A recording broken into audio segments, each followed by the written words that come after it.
काँग्रेस झालाच पाहिजे, झालाच पाहिजे, झालाच पाहिजे। कोण म्हणते देणार नाही, घेतल्याशिवाय राहणार नाही, कोण म्हणते देणार नाही, घेतल्याशिवाय राहणार नाही।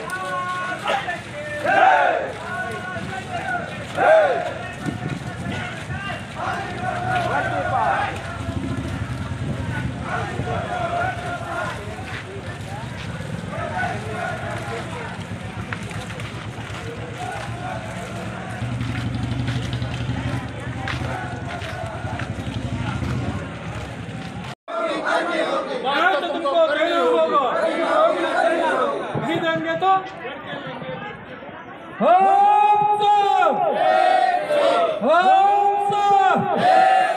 हमारी यूनियन, हमारी यूनियन, ये शासकों होश में आओ,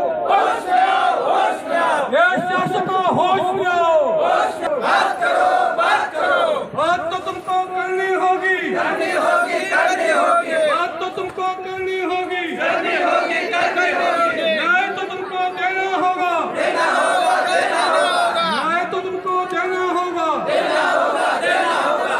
नहीं देंगे तो लड़के लेंगे, लड़के लेंगे, लड़के लेंगे, नहीं देंगे तो लड़के लेंगे। लड़के लेंगे, लड़के लेंगे। संघर्ष हमारा नारा है, भावी प्यास हमारा।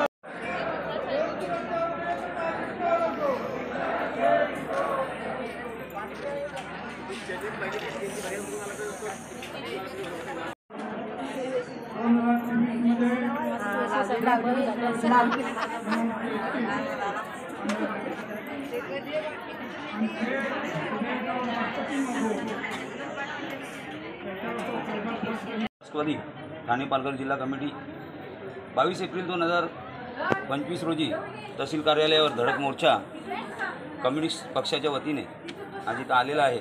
आपल्यासोबत आहेत किसन गुजर, कॉम्रेड किसन गुजर आहेत, दिलीपजी होतारणे आहेत, comrade Prakash Chaudhary, comrade Chandu Dhangda, comrade Dilip ji Patil, Anil Patil.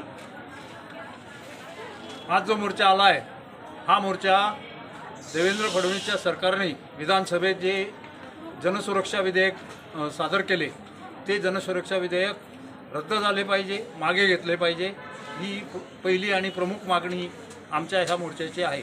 दुसरी मागणी आहे की ज्या 4 श्रमसंहिता 4 वर्षापूर्वी मोदी सरकारने मंजूर केल्या, 29 कामगार कायदे जे कामगार कर्मचाऱ्यांच्या हिताचे होते ते रद्द केले आणि कामगार कर्मचाऱ्यांना गुलाम बनवणारा हा 4 श्रमसंहिता त्यांनी मंजूर केल्या, त्या श्रमसंहिता लागू करण्याचं घाट देवेंद्र फडणवीसच्या सरकारने सुरू केलेलं आहे। आमचं म्हणणं आहे ह्या 4ही श्रमसंहिता रद्द झाल्या पाहिजे। तिसरं, आत्ताच अलीकडे देवेंद्र फडणवीस सरकारने शिक्षणामध्ये गोंधळ सुरू केलेला आहे। पहिलीपासून हिंदीची सक्ती केलेली हा महाराष्ट्र आहे। महाराष्ट्रामध्ये माणूस जन्माला आला, लहान मूलसुद्धा सुरुवातीला आई म्हणतं, माय म्हणतं, हिंदी कुणीही बोलू शकत नाहीत।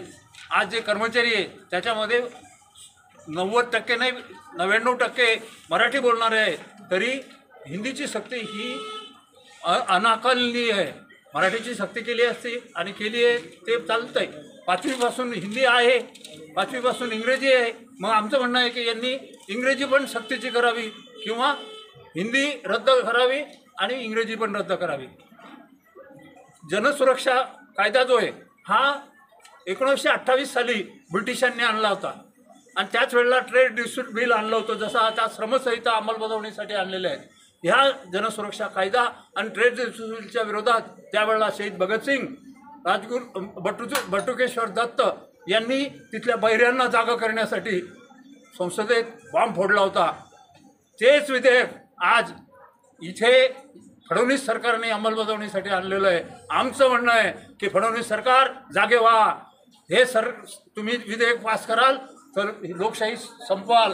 ही लोकशाही आम्ही संपू देणार नाही। लाल बावट्याचे पायी लोकशाही मानणारे लोक आणि जनता तुमच्या विरोधात गेल्याशिवाय राहणार नाही। हे काय चालवलं यांनी म्हणजे ब्रिटिशांनी त्यावेळेस कायदा जो आणला होता जनतेचं तोंड बंद करण्यासाठी आणला होता, पण तो कायदा ते पास करू शकले नाही। आता सुद्धा आम्ही सांगतो की आम्ही म्हणतो म्हणून नाही, जनतेचा आवाज म्हणून तुम्ही हे विधेयक मागे घ्या। श्रमसंहिता अंमलबजावणीसाठी ज्या घेतलेल्या आहेत ते सुद्धा तुम्ही रद्द करा आणि हिंदीची सक्ती मागे घ्या. या पद्धतीच्या मागण्या आमच्या आहेत आणि ह्या मागण्या जर मंजूर नाही झाल्या तर येत्या 20 मे रोजी संपूर्ण भारत बंद झाल्याशिवाय राहणार नाही, संपूर्ण महाराष्ट्र बंद झाल्याशिवाय राहणार नाही, कोणतीही फॅक्टरी चालणार नाही, कोणत्याही रस्त्यावर गाडी चालणार नाही. हा भारत बंद पूर्णतः यशस्वी केल्याशिवाय कामगार, कर्मचारी आणि लाल बावट्याचे पाईक असलेले सर्व लोकशाहीवादी लोक 20 मेचा भारत बंद यशस्वी करतील. आजच्या मोर्चाला आलेल्या सर्वांचं मी आभार मानतो आणि हा मोर्चा आता शिष्टमंडळ भेटून मग राहिलेल्या लोकांचे भाषणं होतील आणि संपेल.